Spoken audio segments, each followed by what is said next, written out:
Olá, seja bem-vindo, seja bem-vinda ao canal Leis Brasileiras em Áudio.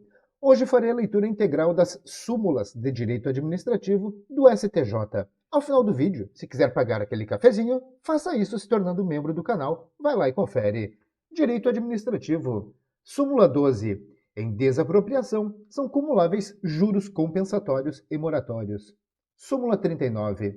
Prescreve em 20 anos a ação para haver indenização por responsabilidade civil de sociedade de economia mista. Súmula 56. Na desapropriação para instituir servidão administrativa, são devidos os juros compensatórios pela limitação de uso da propriedade. Súmula 67. Na desapropriação, cabe a atualização monetária, ainda que por mais de uma vez, independente do decurso de prazo superior a 1 ano entre o cálculo e o efetivo pagamento da indenização. Súmula 69. Na desapropriação direta, os juros compensatórios são devidos desde a antecipada emissão na posse e, na desapropriação indireta, a partir da efetiva ocupação do imóvel. Súmula 70. Os juros moratórios, na desapropriação direta ou indireta, contam-se desde o trânsito em julgado da sentença. Súmula 82. Compete à Justiça Federal, excluídas as reclamações trabalhistas, processar e julgar os feitos relativos a movimentações do FGTS. Súmula 85. Nas relações jurídicas de trato sucessivo em que a Fazenda Pública figure como devedora, quando não tiver sido negado o próprio direito reclamado, a prescrição atinge apenas as prestações vencidas antes do quinquênio anterior à propositura da ação. Súmula 97. Compete à Justiça do Trabalho processar e julgar reclamação de servidor público relativamente a vantagens trabalhistas anteriores à instituição do regime jurídico único. Súmula 102. A incidência dos juros moratórios sobre os compensatórios nas ações expropriatórias não constitui anatocismo vedado em lei. Súmula 103. Incluem-se entre os imóveis funcionais que podem ser vendidos os administrados pelas Forças Armadas e ocupados pelos servidores civis. Súmula 113. Os juros compensatórios na desapropriação direta incidem a partir da emissão na posse, calculados sobre o valor da indenização corrigido monetariamente. Súmula 114. Os juros compensatórios na desapropriação indireta incidem a partir da ocupação, calculados sobre o valor da indenização corrigido monetariamente. Súmula 119. A ação de desapropriação indireta prescreve em 20 anos. Súmula 120. O oficial de farmácia, inscrito no Conselho Regional de Farmácia, pode ser responsável técnico por drogaria. Súmula 127.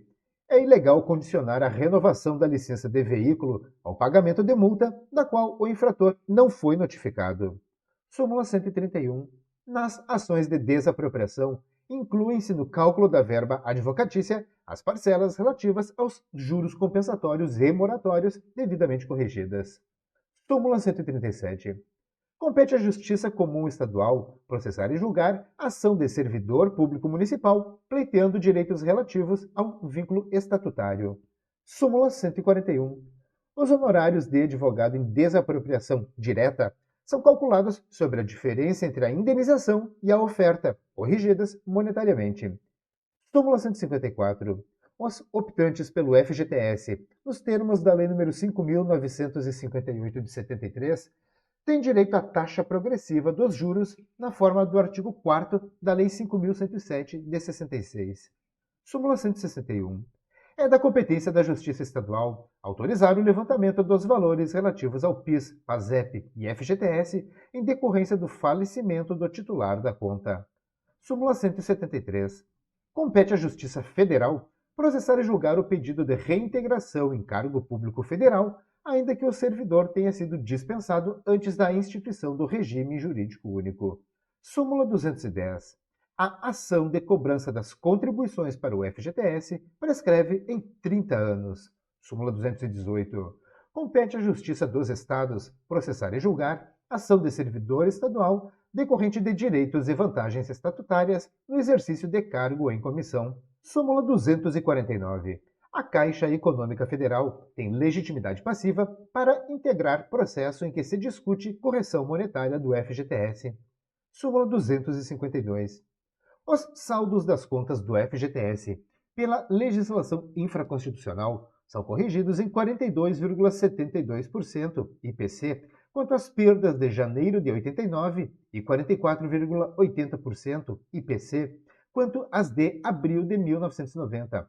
Acolhidos pelo STJ os índices de 18,02% LBC, quanto às perdas de junho de 87, de 5,38% BTN para maio de 90 e 7% TR para fevereiro de 91, de acordo com o entendimento do STF, no recurso extraordinário 226.855, dígito 7 do Rio Grande do Sul. Súmula 266. O diploma ou habilitação legal para o exercício do cargo deve ser exigido na posse e não na inscrição para o concurso público. Súmula 275. O auxiliar de farmácia não pode ser responsável técnico por farmácia ou drogaria. Súmula 312. No processo administrativo para a imposição de multa de trânsito, são necessárias as notificações da autuação e da aplicação da pena decorrente da infração. Súmula 343, cancelada. Súmula 346. É vedada aos militares temporários, para aquisição de estabilidade, a contagem em dobro de férias e licenças não gozadas. Súmula 349. Compete à Justiça Federal ou aos juízes com competência delegada o julgamento das execuções fiscais de contribuições devidas pelo empregador ao FGTS. Súmula 353. As disposições do Código Tributário Nacional não se aplicam às contribuições para o FGTS. Súmula 354. A invasão do imóvel é causa de suspensão do processo expropriatório para fins de reforma agrária. Súmula 356. É legítima a cobrança de tarifa básica pelo uso dos serviços de telefonia fixa. Súmula 373. É ilegítima a exigência de depósito prévio para admissibilidade de recurso administrativo.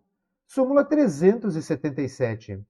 O portador de visão monocular tem direito de concorrer, em concursos públicos, às vagas reservadas aos deficientes. Súmula 378.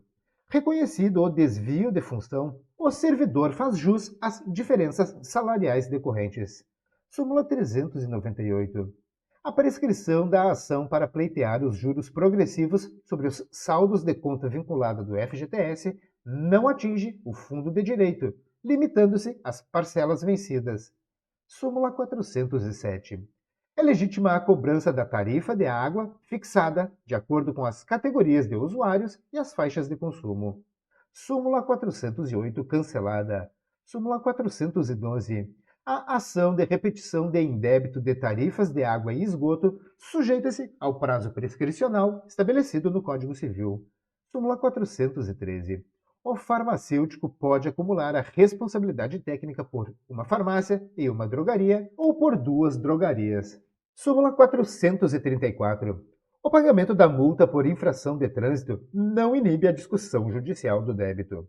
Súmula 445. As diferenças de correção monetária resultantes dos expurgos inflacionários sobre os saldos de FGTS têm como termo inicial a data em que deveriam ter sido creditadas. Súmula 459. A taxa referencial, TR, é o índice aplicável, a título de correção monetária, aos débitos com o FGTS recolhidos pelo empregador, mas não repassados ao fundo. Súmula 462. Nas ações em que representa o FGTS, a Caixa Econômica Federal, quando sucumbente, não está isenta de reembolsar as custas antecipadas pela parte vencedora. Súmula 466. O titular da conta vinculada ao FGTS tem o direito de sacar o saldo respectivo quando declarado nulo seu contrato de trabalho por ausência de prévia aprovação em concurso público. Súmula 496. Os registros de propriedade particular de imóveis situados em terrenos de marinha não são oponíveis à União. Súmula 516. A Anatel não é parte legítima nas demandas entre a concessionária e o usuário de telefonia decorrentes de relação contratual. Súmula 510. A liberação de veículo retido apenas por transporte irregular de passageiros não está condicionada ao pagamento de multas e despesas. Súmula 514. A Caixa Econômica Federal é responsável pelo fornecimento dos extratos das contas individualizadas vinculadas ao FGTS dos trabalhadores participantes do Fundo de Garantia do Tempo de Serviço, inclusive para fins de exibição em juízo, independentemente do período em discussão. Súmula 552. O portador de surdez unilateral não se qualifica como pessoa com deficiência para o fim de disputar as vagas reservadas em concursos públicos. Súmula 561. Os Conselhos Regionais de Farmácia possuem atribuição para fiscalizar e autuar as farmácias e drogarias quanto ao cumprimento da exigência de manter profissional legalmente habilitado, farmacêutico, durante todo o período de funcionamento dos respectivos estabelecimentos. Súmula 570. Compete à Justiça Federal o processo e julgamento de demanda em que se discute a ausência de ou o obstáculo ao credenciamento de instituição particular de ensino superior no Ministério da Educação, como condição de expedição de diploma de ensino à distância aos estudantes. Súmula 571. A taxa progressiva de juros não se aplica às contas vinculadas ao FGTS de trabalhadores qualificados como avulsos. Súmula 578. Os empregados que elaboram no cultivo da cana-de-açúcar para empresa agroindustrial ligada ao setor sucro-alcooleiro detêm a qualidade de rurícola, ensejando a isenção do FGTS desde a edição da Lei Complementar 11 de 71 até a promulgação da Constituição Federal de 1988. Súmula 591. É permitida a prova emprestada do processo administrativo disciplinar, desde que devidamente autorizada pelo juízo competente e respeitados o contraditório e a ampla defesa. Súmula 592. O excesso de prazo para a conclusão do processo administrativo disciplinar só causa nulidade se houver demonstração de prejuízo à defesa. Súmula 611. Desde que devidamente motivada e com amparo em investigação ou sindicância, é permitida a instauração de processo administrativo disciplinar com base em denúncia anônima, em face do poder-dever de autotutela imposto à administração. Súmula 615. Não pode ocorrer ou permanecer a inscrição do município em cadastros restritivos, fundada em irregularidades na gestão anterior, quando, na gestão sucessora, são tomadas as providências cabíveis à reparação dos danos eventualmente cometidos. Súmula 619. A ocupação indevida de bem público configura mera detenção, de natureza precária e suscetível de retenção ou indenização por acessões e benfeitorias. Súmula 624. É possível cumular a indenização do dano moral com a reparação econômica da Lei 10.559, de 2002, a Lei da Anistia Política. Súmula 633. A Lei 9.784, de 99, especialmente no que diz respeito ao prazo decadencial para a revisão de atos administrativos no âmbito da administração pública federal, pode ser aplicada, de forma subsidiária, aos estados e municípios, se inexistente norma local e específica que regule a matéria. Súmula 634. Ao particular, aplica-se o mesmo regime prescricional previsto na Lei de Improbidade Administrativa para o agente público. Súmula 635. Os prazos prescricionais previstos no artigo 142 da Lei 8.112, de 90, iniciam-se na data em que a autoridade competente para a abertura do procedimento administrativo toma conhecimento do fato. Interrompem-se com o primeiro ato de instauração válido, sindicância de caráter punitivo ou processo disciplinar, e voltam a fluir por inteiro após decorridos 140 dias desde a interrupção. Súmula 641. A portaria de instauração do processo administrativo disciplinar prescinde da exposição detalhada dos fatos a serem apurados. Súmula 646. É irrelevante a natureza da verba trabalhista para fins de incidência da contribuição ao FGTS, visto que apenas as verbas elencadas em lei, artigo 28, parágrafo 9 da Lei 8.212 de 91, em rol taxativo, estão excluídas da sua base de cálculo por força do disposto no artigo 15, parágrafo 6º da Lei 8.036 de 90. Súmula 647. São imprescritíveis as ações indenizatórias por danos morais e materiais decorrentes de atos de perseguição política com violação de direitos fundamentais ocorridos durante o regime militar. Súmula 650. A autoridade administrativa não dispõe de discricionalidade para aplicar ao servidor pena diversa de demissão quando caracterizadas as hipóteses previstas no artigo 132 da Lei nº 8.112, de 90. Súmula 651. Compete à autoridade administrativa aplicar a servidor público a pena de demissão em razão da prática de improbidade administrativa, independentemente de prévia condenação por autoridade judiciária à perda da função pública. Súmula 663. A pensão por morte de servidor público federal pode ser concedida ao filho inválido de qualquer idade, desde que a invalidez seja anterior ao óbito. Súmula 665. O controle jurisdicional do processo administrativo disciplinar restringe-se ao exame da regularidade do procedimento e da legalidade do ato, à luz dos princípios do contraditório, da ampla defesa e do devido processo legal, não sendo possível incursão no mérito administrativo, ressalvadas as hipóteses de flagrante ilegalidade, teratologia ou manifesta desproporcionalidade da sanção aplicada.